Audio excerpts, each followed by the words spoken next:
Grab your cocoa and cookies, folks. It's story time about the real Santa Claus. It all started with St. Nicholas of Myra, a 4th century bishop known for his legendary generosity. Fast forward to Dutch tradition, and St. Nicholas morphs into Sinterklaas, cruising in from Spain to deliver gifts. When Dutch settlers hit America, Sinterklaas evolved into Santa Claus with a little help from Washington Irving and Clement Clarke Moore. Moore's poem gave us the jolly plump Santa with a reindeer-powered sleigh. Then enter the artists. Thomas Nast's 1860s illustrations and Coca-Cola's 1930s ads sealed Santa's red-suited look. But wait, there's more. Norse mythology brought Odin into the mix with his flying horse and Yule festivities.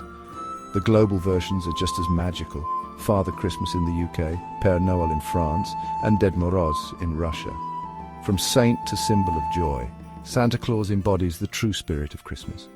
And that's the story of how Santa came to be.